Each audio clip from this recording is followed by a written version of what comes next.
umbrella. Everywhere I go, I'm in the spotlight. This is a good life. I'm living bold. This is what it looks like. On the tip top of the world.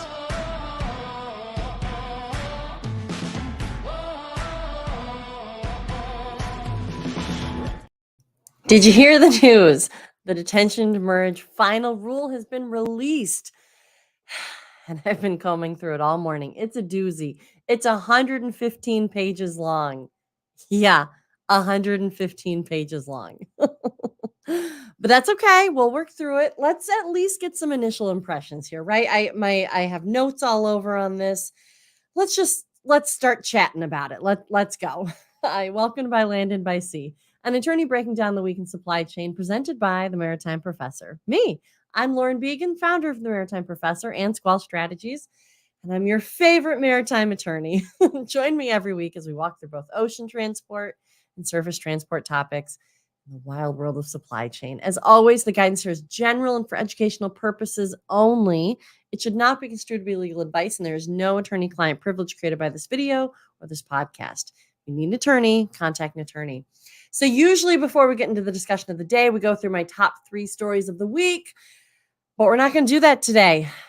We are going to just dive right into it. There was notable news that happened this week and last week, admittedly, but let's just jump right into it because we need to hit. There's a lot of information in this detention to merge final rulemaking. There was some very important things that happened, but let's just dive right into it. Otherwise, there's going to be a 2-hour podcast, and I don't want to do that. So, in the interest of keeping these moving, I'm going to also we'll see how this goes. I usually have a lot more clarity on how I'd like this to go. There's so much information in this D&D final bill or final rulemaking that I want to make sure that we hit as much as we can, but I'd also like to give the initial disclaimer that you can probably see it. I'm still digesting what some of this is and kind of how this all applies. So, but this is it. This is the final rule. So today, February 23rd, the Federal Maritime Commission released their final rule text. The final rule will actually appear in the Federal Register on Monday, which will be the true publication of this final rule.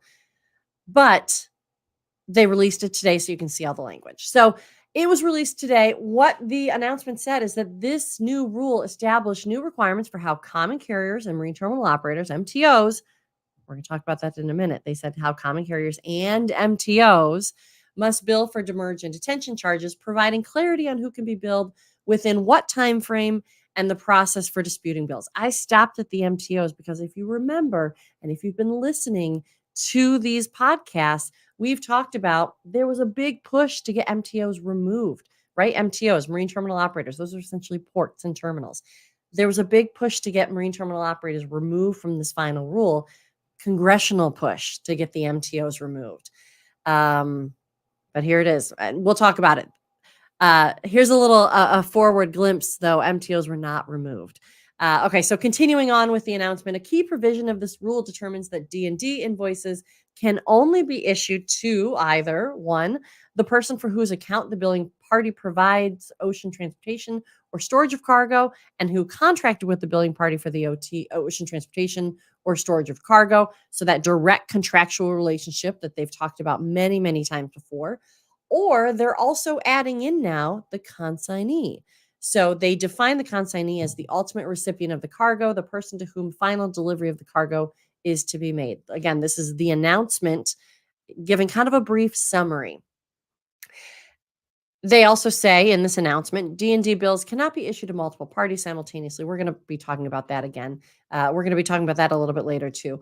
So the rule also requires VOCCs and MTOs, here it is again, and MTOs, to issue detention demurrage invoices within 30 calendar days from when charges were last incurred.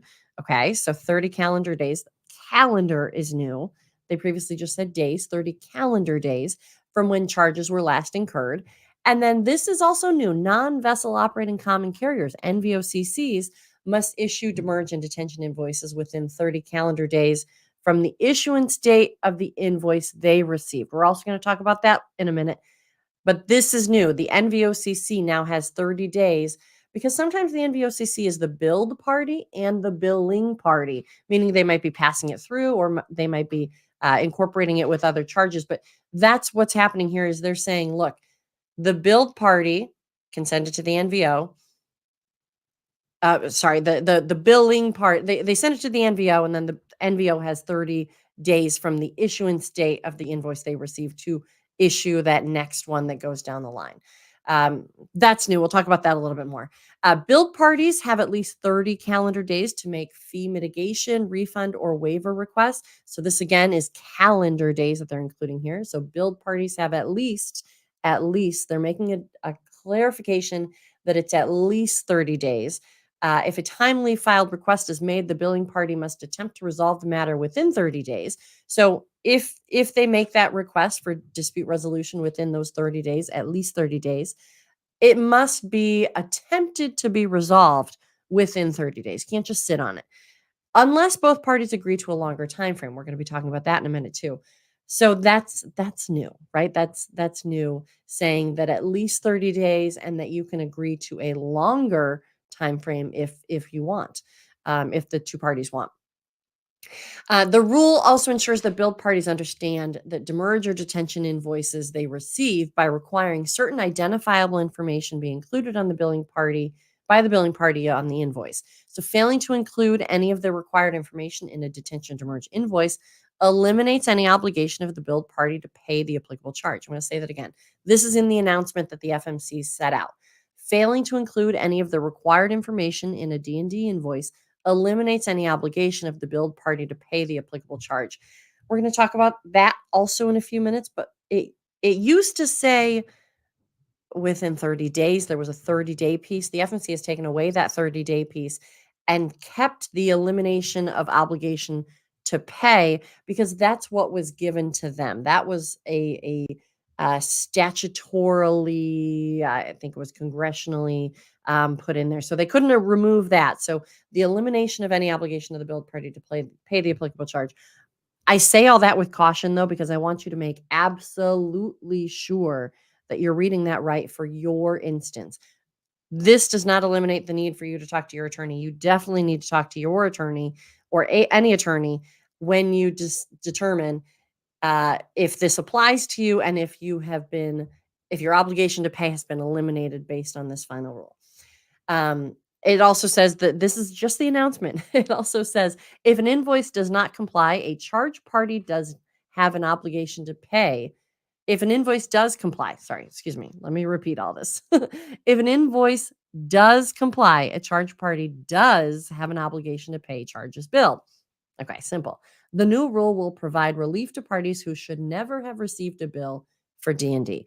And that's where they're talking about that direct contractual relationship. They want it to go to who it's supposed to go to the person who knows the most about what's going on. Most important piece of this whole thing, this rule takes effect May 26, 2024. They gave it a 90-day effective upon publication or effective upon 90 days after publication. So you have 90 days to read this, digest it, understand it, apply it to your own situation, perhaps update your systems to be able to handle some of this invoicing requirement information. Although the industry, it seemed, especially over last summer, started to update some of their systems already. But you have 90 days from Monday. So actually you have like 93 days, right? They give you an extra 3 days because today's the 23rd. This goes into the Federal Register on February 26th. That will be the day that 90 days starts, which puts us at May 26th, 2024 as the date that this final rule will become effective. So the question is this done? Are there any comments allowed? Is there any way that this might stop in its tracks or somehow not be implemented come May 26th? Great question. Probably this is it. And every lawyer loves to say probably, right? And this is not legal advice, this is general information. But I say probably because if there is a significant adverse comment filed or significant adverse reason for this not to go into effect, it could potentially be stopped. But I'm telling you, The train has been built. The people are on board. The conductor has said, all aboard. The doors are shut, and it's about to pull away from the station. We are there, and unless something happens that you put a blockade in front of that train, and it's got to be a significant blockade. It's got to be a significantly adverse comment or a significantly adverse reason.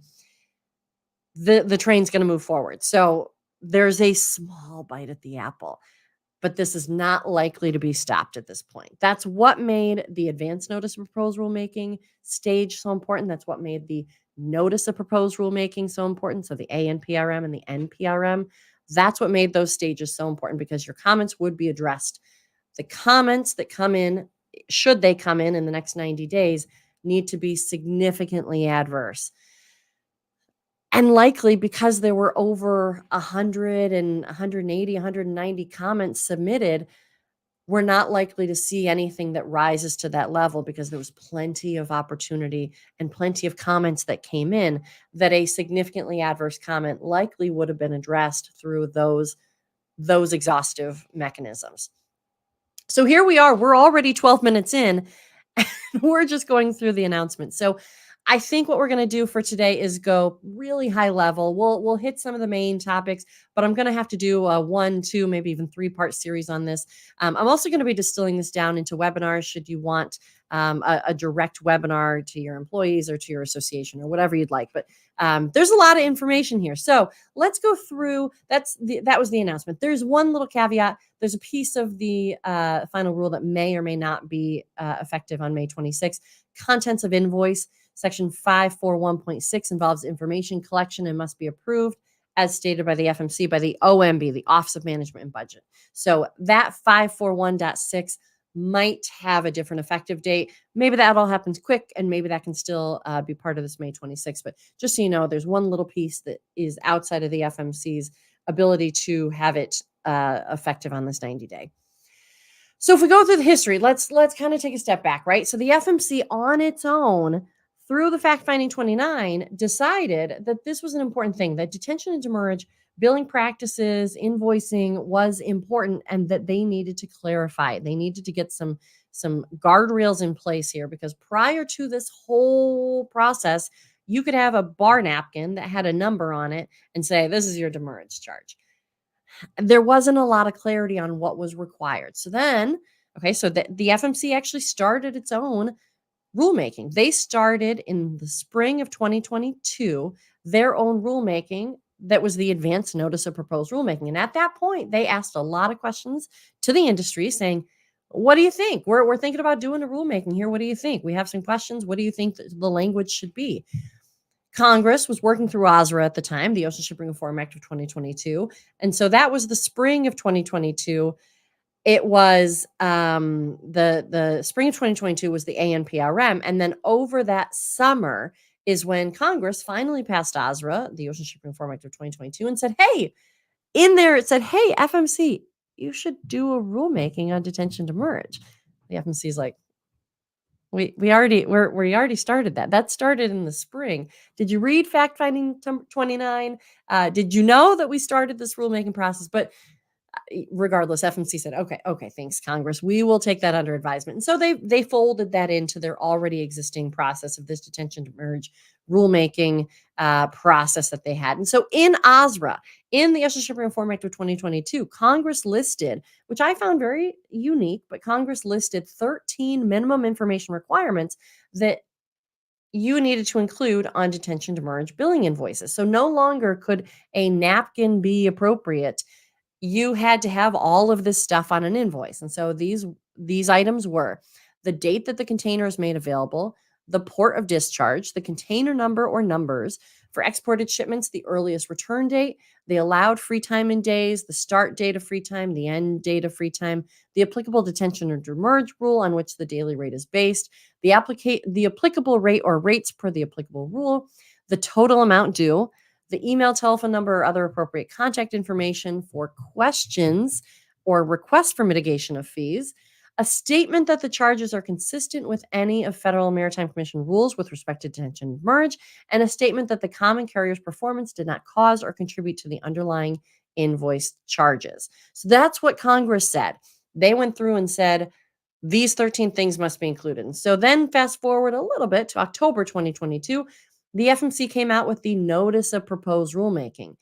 And that was the last stage. That's the stage that we've been mulling over quite a bit recently. We've been talking about it. I think a lot of the industry was already starting to maybe make some initial modifications based on some of the NPRM, thinking that, probably some of this might end up in the final rule. And so 191 comments were received from this notice of proposed rulemaking from this October 14th, 2022 text. And so that's what the NPRM was a text that the commission put out that said, we're thinking about this being the final rule. What do you think? And so then they received 191 comments that tweaked it. And that's where we're at now is those tweaks. The FMC through this 115-page final rule document addresses some of those comments, addresses whether they adopted or declined to adopt any of those comments and why. So this goes through pretty systematically and actually, I think, very cleanly, looking at each little area. So if you had an area that you are really passionate about or that you felt very strongly that the FMC should amend or correct or change, you can kind of, as long as it was kind of part of one of those bucket categories, go through pretty quickly and find your topic and see if it was something that was maybe modified, updated, or declined to be included at this stage. And so what we had was 191 comments. They said all major groups of interested persons were represented in the comments. So they had VOCCs, they had NVOCCs, they had MTOs, they had motor carriers, they had beneficial cargo owners, BCOs, ocean transportation intermediaries, OTIs, third-party logistics providers. We had customs brokers. We had bipartisan groups of the U.S. House of Representatives. We talked about those letters a couple times. We had other federal agencies. We had the National Shipping Advisory Committee. That is the commission's own federal advisory committee. All of those different interested groups submitted comments in this 191. This was, I feel like, a pretty exciting collection of comments that were submitted. What they said was about 75% of commenters supported the rule. Generally, about 75% of commenters supported the rule. About 15% questioned the rule, and about 10% did not specify, which to me, if they're breaking it down into percentages, they were dissecting those comments so finely, and they really were taking into consideration what people were saying. What they said was motor carriers overwhelmingly supported the entire rule. BCOs, beneficial cargo owners, mostly supported the rules, but some objected to prohibiting others from being billed. NVOCCs and OTIs generally supported the rules, but with many objecting to the inclusion of NVOCCs. They wanted to be left out. VOCCs overwhelmingly questioned or did not support the rule. Nearly all VOCCs questioned the rule prohibiting billing other parties and the timing of billing requirements. About half of VOCCs questioned the required information from the ANPRM that the commission added to the information specifically required by OSRA 2022. And MTOs overwhelmingly questioned this rule, with most arguing these regulations should not apply to MTOs. Like I said, there was congressional support. There was a lot of discussion over MTOs being included at all. They were ultimately included. They were.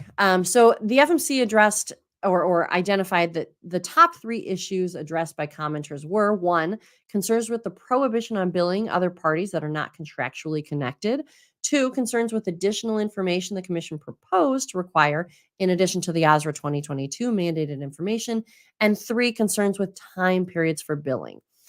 So we are already 20 minutes in, so I'm unfortunately not going to be able to go through each and every one today. This is going to have to be a part one, part two. But I do want to start to tackle a little bit, and maybe what we can do is tackle a little bit of the MTO discussion. So the FMC breaks it down into kind of the different pieces of the new Part 541. So this Part 541 will be the entirely new part that talks about detention demurrage billing practices. And so under 541.2, scope and applicability, 1A is regulation of MTO demurrage and detention billing practices and FMC's authority to regulate. I should pause there. This is just kind of how, like I said, they're identifying it within the final rule text. And so this is what they said is the issue is MTOs and MTO trade associations argued that MTOs should not fall within the scope of this rule.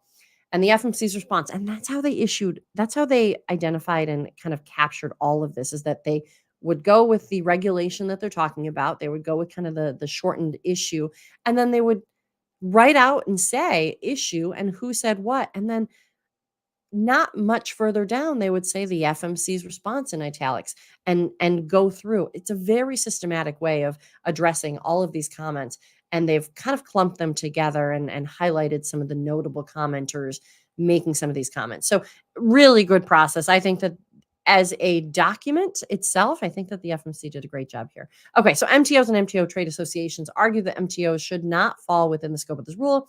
FMC said the commission has the statutory authority to apply this rule to MTOs and declines to exclude them from the duties and responsibilities of issuing accurate D&D invoices. Declines to exclude them. Commenters raised two major arguments against the commission's proposed inclusion in the regulations of MTOs. Commenters argued that the commission did not have authority to apply the regulations to MTO and that it should not apply regulations to MTOs for a variety of reasons addressed below individually. And that's where they kind of go through each of the different commenters and what they said. The commission has clear statutory authority to regulate MTOs under Section 41102 subpart C. That's the Shipping Act. There is also a clear need, based on the record of this rulemaking, for these regulations to address MTOs' D&D invoices sent to entities other than VOCCs. It continues on to say the commission concludes that this rule will help ensure that MTO's D&D billing practices are just and reasonable pursuant to the Shipping Act generally. 41102 is the section they reference. The FMC also declined to follow the commenters into a discussion of legislative intent. And so that's what was happening here was the MTOs and certainly anybody who was making an argument saying that the MTOs should not be included were saying that legislative intent and perhaps some of the discussions of OSRA leading up to the final enactment of OSRA suggested that MTOs shouldn't be part of it. But the FMC pretty clearly said that they didn't want to go into a discussion of legislative intent and that it wasn't as compelling as the actual language given to the FMC and some of that statutory text. And they said they instead would like to focus on the plain letter of the law and the Shipping Act to keep the jurisdiction of MTOs intact. So what they said was, this is direct language, the actual statutory text of 46 USC 41102 subpart C and Congress's direction to use 46 USC. So this is the code. This is the Shipping Act to define prohibited demurrage and detention practices for MTOs is clear and does not necessitate resorting to the incomplete history of the legislative drafting process of OSRA 2022. So that's what they're saying. They didn't want to keep going down that line of the it almost felt like the FMC was saying speculatory or speculative. But basically they said, look, our statutory text says that we can define prohibited detention and demurrage practices for MTOs under the Shipping Act. And so that's what we are going to be doing here. Further on the issue of MTOs being subject to this final rule, it says Part 541 governs any invoice issued by an ocean common carrier or NVOCC for the collecting of D&D charges. Part 541 does not govern the billing relationship among and between ocean common carriers and marine terminal operators. So this is talking about VOs, VOCCs, and the MTOs, the ports. So the commission has not received information about the relationship or interactions between VOCCs and MTOs that warrants regulating the format used by MTOs to bill VOCCs. It says, at the present time, the commission is confident that the strong commercial relationship between the parties is enough to ensure that the proper information is shared and that the party who ultimately receives the invoice is receiving accurate information. Remember, the FMC said, and this is something to kind of guide the discussion as you read through this rulemaking, the FMC said that the whole reason for their starting this rulemaking, that they started this rulemaking on, was to clarify what is being billed by whom. They wanted clarity over the billing practices on what is being billed and by whom. It says Part 541 does apply to all other demurrage and detention invoices issued by MTOs. MTOs often do not have direct contractual relationships with shippers. However, MTOs are entitled to separately assess demurrage as an implied contract, provided that it is published as part of an MTO schedule. And there are some situations where marine terminal operators impose fees directly on shippers and NVOCCs. A primary concern of the commission is to ensure billed parties understand the D&D invoices they receive, right? That's what they want to do. They want to ensure billed parties understand the D&D invoices they receive.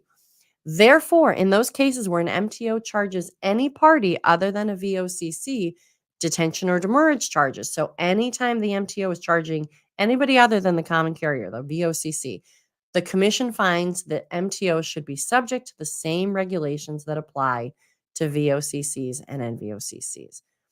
So that's what they're saying. MTOs were not carved out. They also went on to say very plainly that the need for consistency in demurrage and detention invoicing further supports requiring MTOs to comply with this rule, because billed parties should be able to expect a standardized set of information in a demurrage or detention invoice, regardless of whether it comes from a carrier or an MTO. They're saying, look, in the interest of keeping this clean, we're not going to create separate rules here. We're going to say the MTOs, when they're invoicing demurrage or detention, need to include all of the same information and follow all of the same rules that whether it comes from a carrier or an MTO. The FMC also addressed MTOs collecting D&D on behalf of ocean carriers and basically said that they see this as akin to an agent relationship. So they called the MTO the agent who must assume the same obligations as the VOCC or the NVOCC under the Shipping Act, as kind of a general statement. So the text also says, look, this is what the text says of the final rule. An agent is free to negotiate the specific acts they will or will not undertake on behalf of the principal.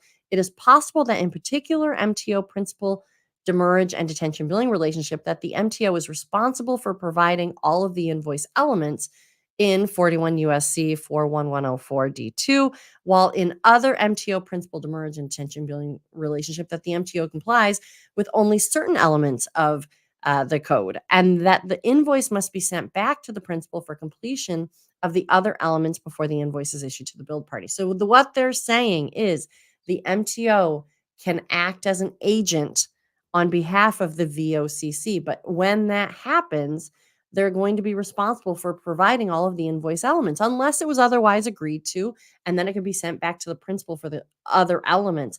But that it needs to be, even in that agent relationship, it needs to be that consistency. So that's where we're going to stop today. We already have about a half an hour of discussion here. I'm going to be doing a part 2, probably a part 3 here. Perhaps I'll even release these earlier than my weekly Fridays, but that's what we have for today.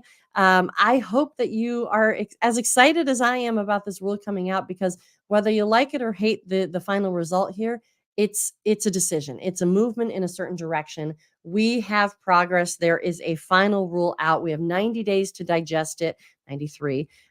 We have May 26th as the final rule effective date. This is when all of this goes into effect. But as always, the guidance here is general and for educational purposes. It should not be construed to be legal advice directly related to your matter. If you need an attorney, contact an attorney. But if you have specific legal questions, feel free to reach out to me at my legal company, Squall Strategies. Otherwise, for the non-legal questions, the e-learning and general industry information and insights, come find me at the Maritime Professor. If you like these videos, let me know, comment, like, and share. If you want to listen to these episodes on demand, or if you missed any previous episodes, check out the podcast By Land and by Sea. And if you prefer to see the video, they live on my YouTube page, By Land and by Sea, presented by the Maritime Professor. While you're at it, check out the website, themaritimeprofessor.com. And until next week, this is Lauren Beegan, the Maritime Professor, and you just listened to By Land and by Sea.